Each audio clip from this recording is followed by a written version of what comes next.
Ladies and gentlemen, welcome back to the Crypto News Podcast. We are buzzing as always, and I'm super pumped to have today's guest on the show coming in hot from Cyprus. What a place.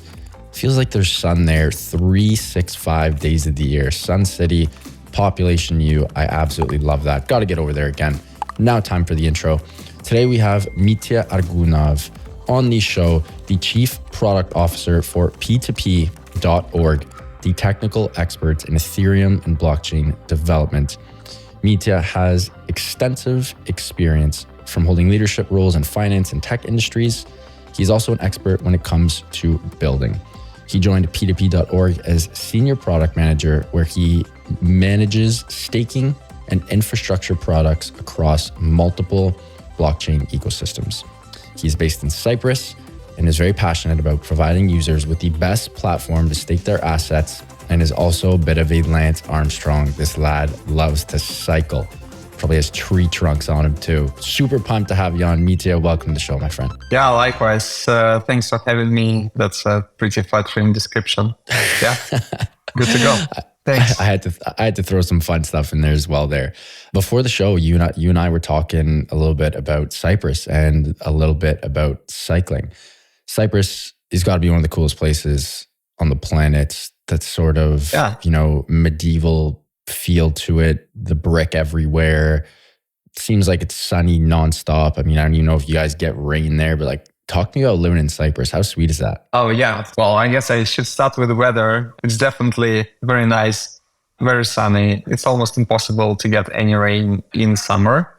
It actually rains quite a bit in spring, I guess, but it's still pretty decent. I would say it gets really, really hot in summer though. So like cycling wise, you have to get started early in summer. I guess that's the only downside, that you need to get up early. I'm not much of an early riser, but I have to do it in summer. Yeah. Otherwise, I live in the mountains, which is, I didn't know that I love mountains that much. But since I moved here, I actually, appreciate it a lot. It's just the view that's, I know. And it's never it never gets boring when you look at it. I don't know how exactly it works. Yeah. I can do it every day. Just look at exactly the same picture with different, let's say, different lights, slightly different weather. And it's beautiful. Yeah, I love it. It's the best. And then cycling. I mean, if you're living in the mountains in Cyprus, I'm sure it's cycling paradise. Yeah. So from where I live, anywhere you go, it's a very steep hill that you need to climb. very, very good for training. The other good thing about Cyprus is cats. It's famous for having lots of cats everywhere. I love cats. Around the house where we live, there's like maybe 15 kittens that were born last month or so. It's a good part as well. The legend is that the cats were brought to Cyprus like a few centuries ago to basically to help with snakes. I haven't seen any snakes here, but there are some. But there are lots of cats, and people love them, and they seem to be pretty happy. So, interesting. Yeah, cat. I mean, totally. You just taught me something new today. How do cats get the better of snakes? I feel like snakes would trump cats. No. What I heard. Well, so I have two facts about it. I don't know anything else. Fact number one is that they don't really kill the snakes.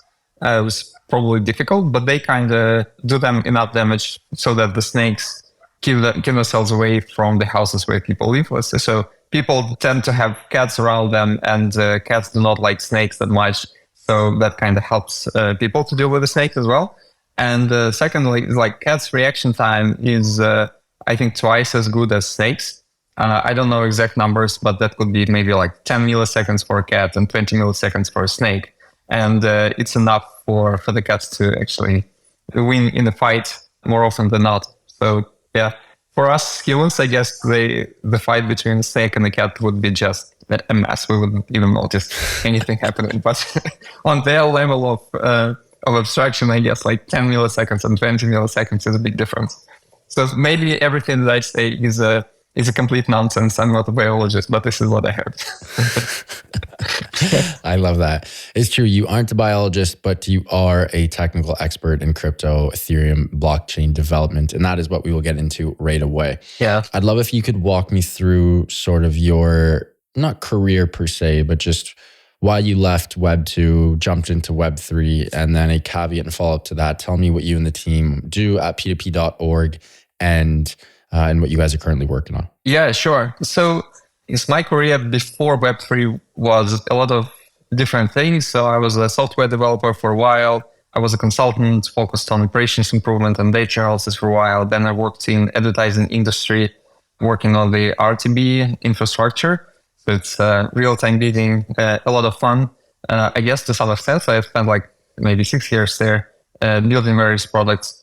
And what I was witnessing is that in these areas, I guess at some point, the level of innovation was kind of decreasing with time. And I was looking for like an industry that would be really, really active in terms of technical innovation.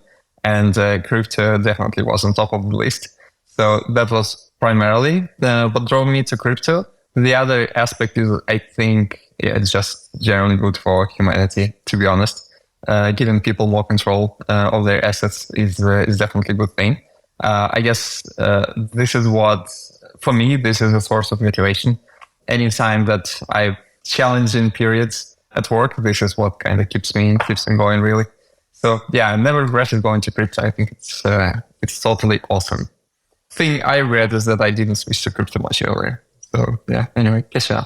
I see. And tell me about P2P. How'd you get involved in P2P? And what are you guys doing right now? How are you contributing to the crypto ecosystem as a whole? Yeah, so I started with the P2P.org a couple of years ago. I guess for me, one of the big reasons was that the reputation the company has is really, really solid. I guess as an outsider of crypto, I couldn't really understand in depth maybe like all the intricacies of what the company is doing, but I could kind of see what's the background of the people involved. And I think there is a lot of integrity that you would see in people who started P2P, who work for P2P, and this is a really good environment working. So that was kind of what my decision was based on.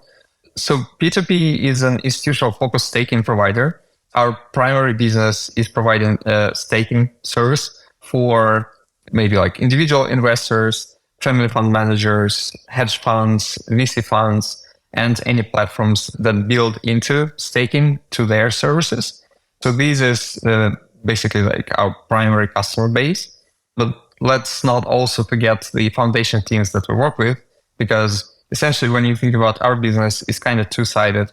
So we provide the staking infrastructure. There are the investors that we help with the rewards. And when they stake, they receive the rewards. But there is also the foundation teams that we help with providing reliable infrastructure and generally helping them grow their projects. And this is a very, very important part of our business as well. So you can think of it as a two-sided business, really.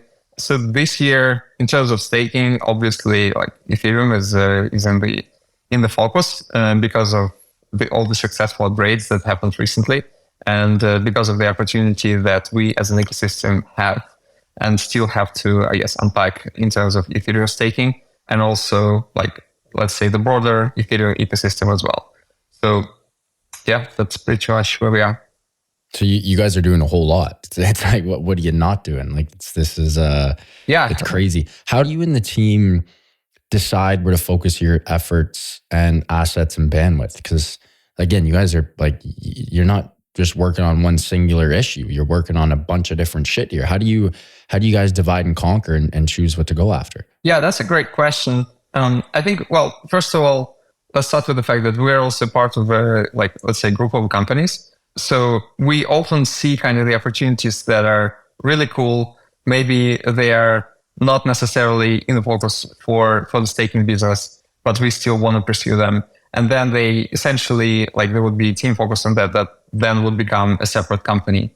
So recently, this is what happened with Neutron, for instance. So Neutron is a blockchain that was just launched in the Cosmos ecosystem. That's like a DeFi home in Cosmos. It was also the first blockchain that was launched on shared security using Cosmos Hub's validator set.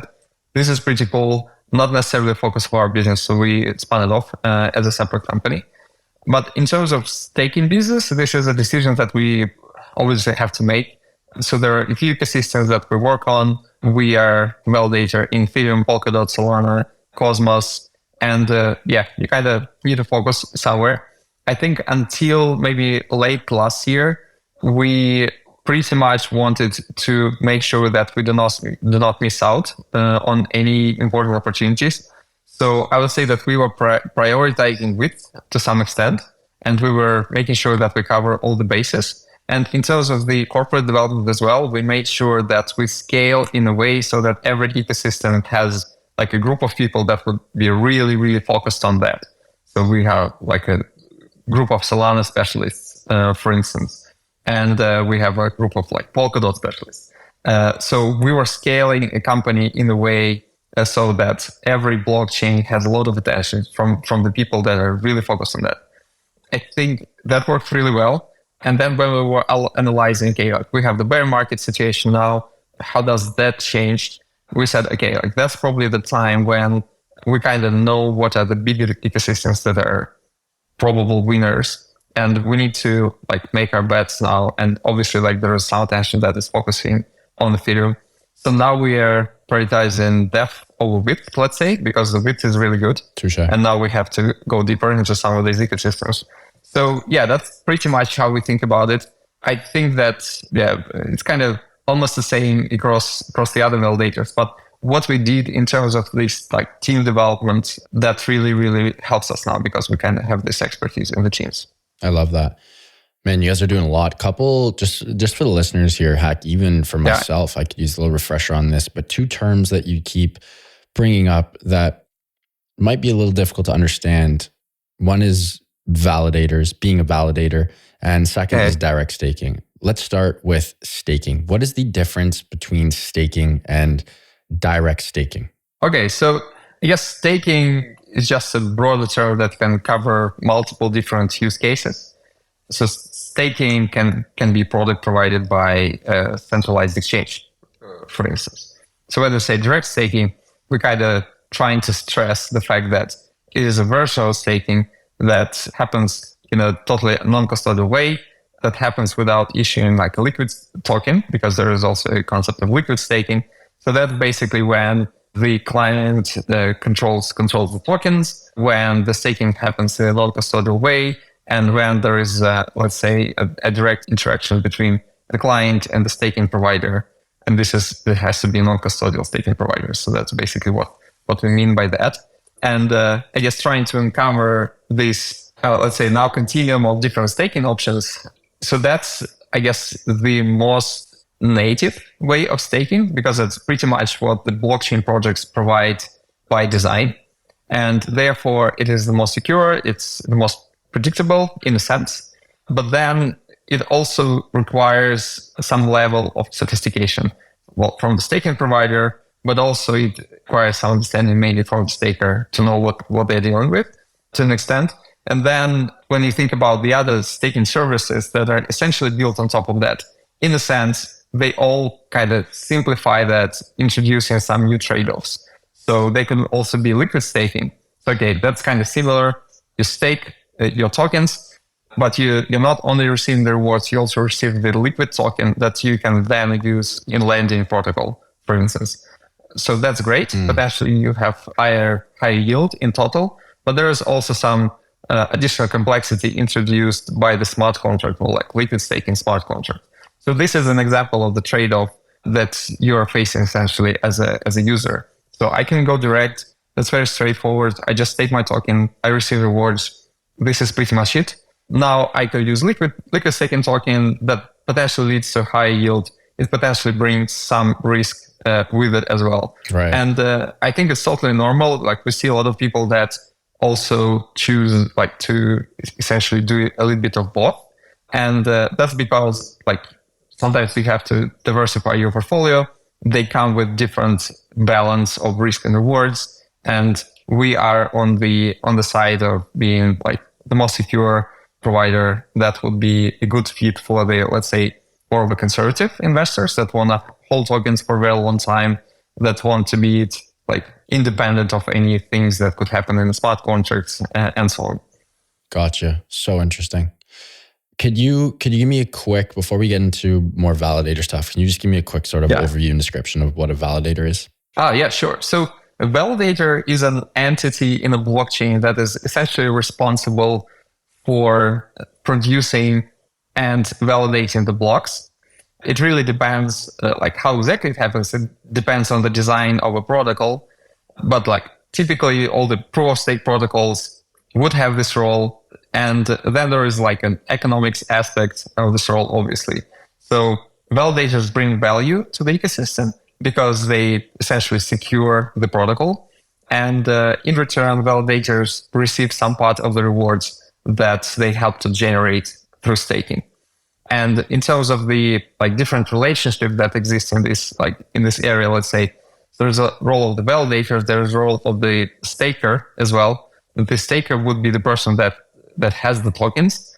There is a potential for the staker to stake in tokens with the validator, which means that essentially on the level of the blockchain, there is a transaction that says, okay, now there's an association between these tokens and this validator.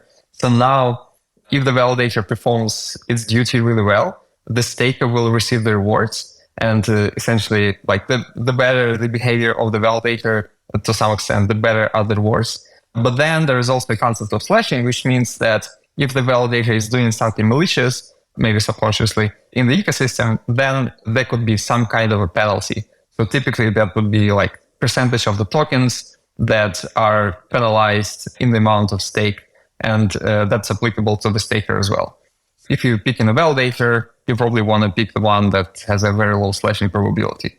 And that incentivizes the validators to do a really good job because their users will not get slashed and they will get more clients that are willing to stake with them. So that's kind of the idea. That's the role of the validator. Well said.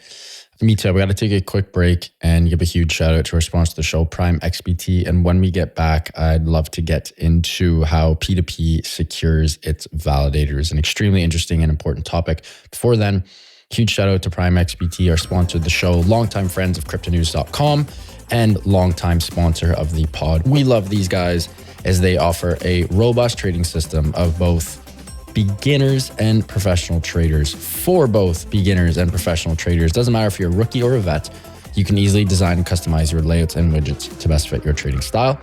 Prime XBT is also running an exclusive promotion for listeners of the Crypto News podcast. After making your first deposit, 50%, that is 50% of that first deposit, will be credited to your account as a bonus that can be used as additional collateral to open positions.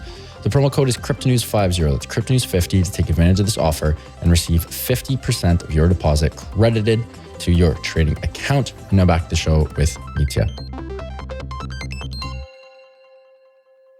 Mitya, I'd love if you could get into how P2P secures its validators. Again, this is not an easy topic to understand, but very important if you want to get into the staking game, if you want to truly contribute to crypto ecosystems. You don't have to, but it definitely moves the needle and you definitely have a hell of a lot more skin in the game and a bigger piece of the pie if you want to become a validator, but you must have a secure one. How does P2P secure its validators? Yeah, sure. I guess you need to start with the risks. Basically, what are the bad things that can happen? So I mentioned one of them, which is slashing. And so what's the risk? That you're losing some part of the funds that you staked. Right. So how do you deal with slashing is you want to make sure that there is as little probability as possible for the events that can lead potentially to slashing. So that's number one. Second is, okay, maybe it's still possible. So what do you do if slashing actually happens? So there are two things basically to uncover here. So in terms of the technical means that we use to prevent slashing, basically you can think about it as you want to have like a plan B for everything that happens around the validator. First, like you have your infrastructure, right? Do you have your infrastructure distributed across multiple data centers and multiple nodes? If you have, then basically you have plan B for any kind of a disaster event. So maybe there is like an electricity outage, which would be like countrywide electricity outage. The whole data center is down. You need to have plan B. That's basically what we think through.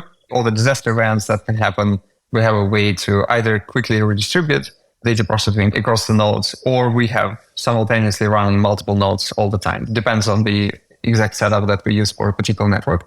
Then the other thing here is basically, do you rely on similar providers in this mix? One of the things that is frequently discovered in the ecosystem, okay, like we have maybe 100 validators in this particular blockchain.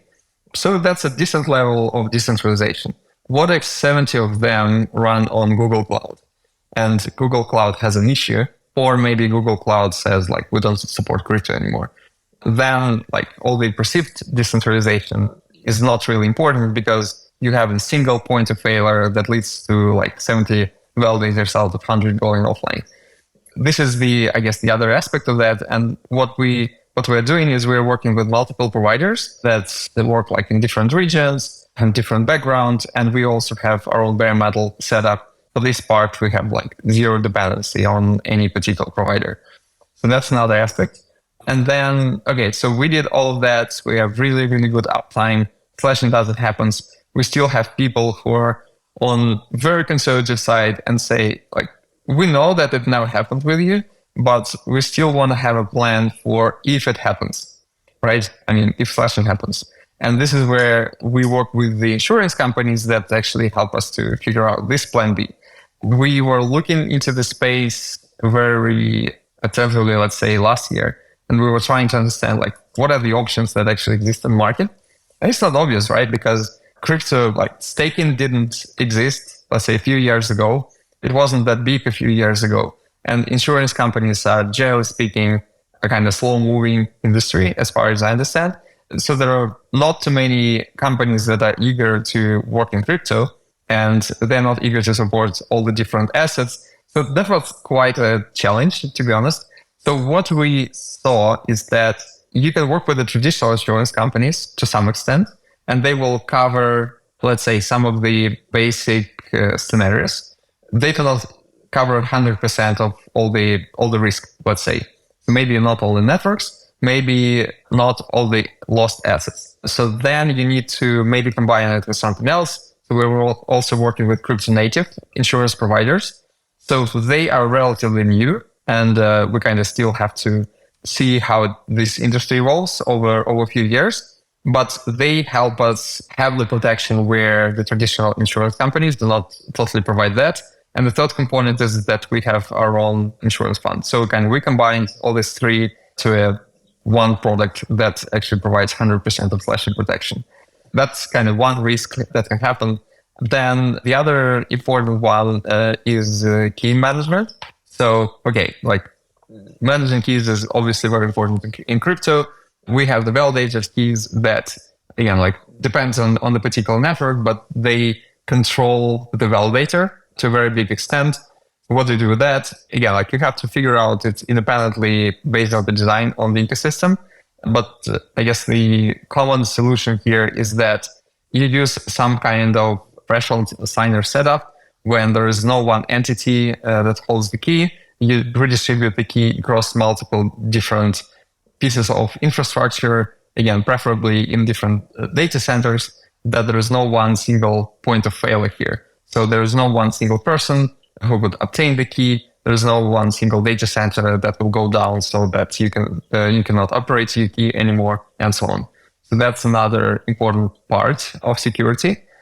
And the other one is like sometimes when there is, let's say, a complex setup where we have like a smart contract in the mix, we essentially make it so that the smart contract doesn't hold the tokens at any point. So it can control how the tokens get processed between, let's say, the staker and the validator, but there is no custody kind of solution in the smart contract. So that there is no risk that these tokens get stolen from the smart contract in the process. Or in other words, there is no pooling of tokens in the smart contract. So that's another aspect of the risk. And I guess there are a few others, but I think these are the most important ones. And so what we did at some point when, for instance, when we were thinking through, okay, what we do for Ethereum staking, we knew that we have to focus on the security side of it. So we kind of sat down, we put together a list of all these risks, and then we designed like a control for all of these risks, and then kind of proceeded with implementing this. So you can think of it as, let's say, risk first design in a sense. And that's the way it works. So we're pretty paranoid, to be honest, in a good way. I mean, you got to be you gotta have your ducks in a row, gotta be prepped, especially when you're dealing with other people's money, But I mean, obviously you and the team know what you guys are doing there. Mitya, what does the future of staking look like? Like, I guess if you could talk from a technical and, UX user experience standpoint, is the future of staking, let's say 2 to 5 years down the road, is it going to be much different from what it is now? Are there any big curveballs or surprises that are going to come our way? What is the future of staking? Yeah. The answer is yes to all of this. So we're in crypto, so you can be pretty sure that there will be surprises on the way. It's not going to happen the way you think it's going to happen, but there are a few things that kind of we see emerging now in staking that are really, really cool. And let's look at Ethereum as an example of the ecosystem. So now there's maybe 16% of tokens staked in Ethereum. And we kind of expect this number to grow a lot. And at some point there will be, let's say maybe there will be 50% of the tokens staked in Ethereum. So there is a lot of capital that is essentially locked in this staking solution, right? And there are lots of people who want these assets to bring more yield than what you can normally get with staking. And this is why, one of the things that evolved in Ethereum, and which is a very significant part of the staking ecosystem, is liquid staking, obviously, because it solves this capital efficiency challenge, let's say, in a sort of way. So basically, you have the liquid staking token, so you receive the staking rewards, and at the same time, you have the token you can play with, which first, it's liquid. It's better than waiting for the unbonding period to get your stake back if you want to sell tokens or something. But second, you also could use it in DeFi, and then you can maybe extract more yield out of it. So that's an improvement in capital efficiency. And I think we will see more of different use cases that will evolve around it, because there will be more and more assets staked, and there will be basically more demand for increasing capital efficiency. But then there is a completely different take on how you increase capital efficiency using some type of restaking approach, which means that, okay, you have this token staked with these validators. Can you use it for securing something else than the Ethereum protocol? And the answer is potentially yes. So there are now new products evolving around this idea. So in Ethereum, probably ID layer is now the one that has the most attention. And the idea is that you can build new products that will use the security coming from the Ethereum stake, and they will essentially buy the security by providing more rewards to the Ethereum stakers. So, okay, as a staker, I get a little bit more risk because I can now get slasher from these protocols as well, but I also get more rewards.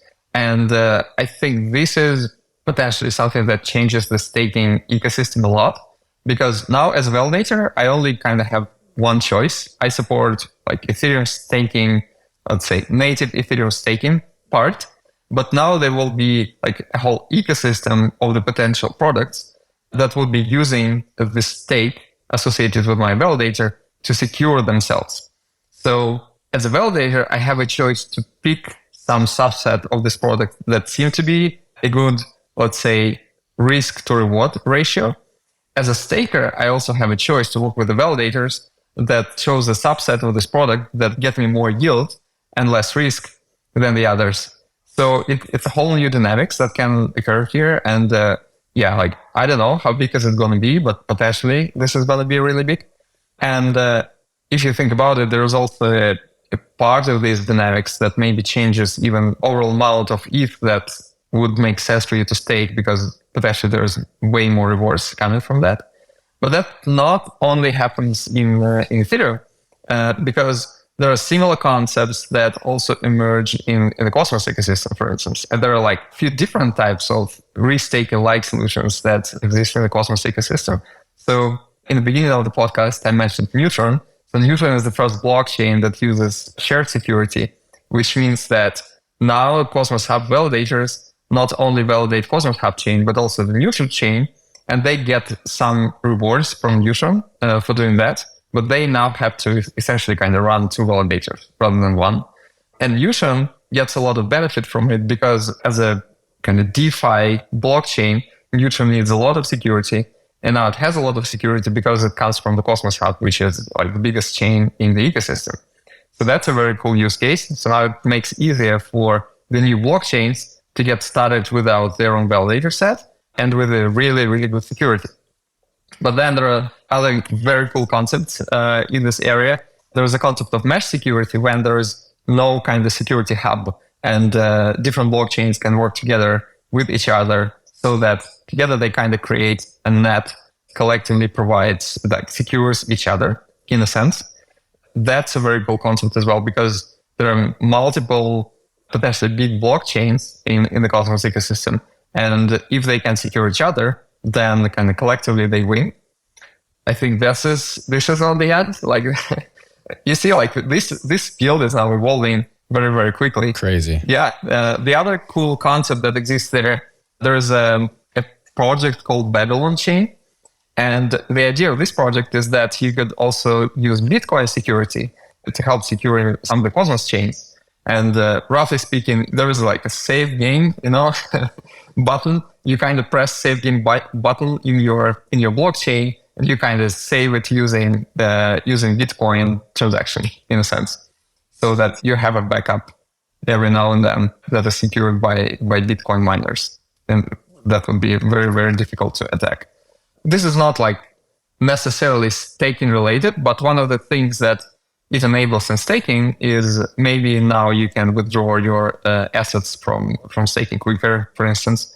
It evolves in multiple different ways, and it makes total sense because if you think about the proof of stake networks, again, like what I kind of started with, they're very big now, and naturally in each of these networks, it kind of makes sense to stake tokens because like there are lots of people who invest long term and they would hold the tokens anyway. So it makes sense to stake them.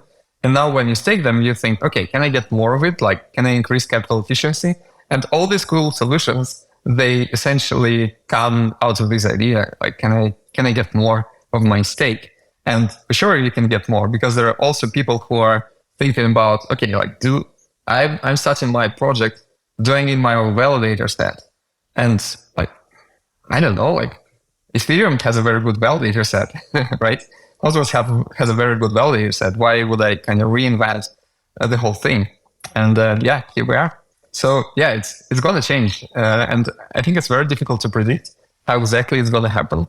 I think for the validators, it's very exciting because we kind of have more stuff to do. We have more opportunities to navigate. So I'm really looking forward. So that's an interesting thing that's going to evolve, I guess, like this year. We will see in which direction exactly it's going.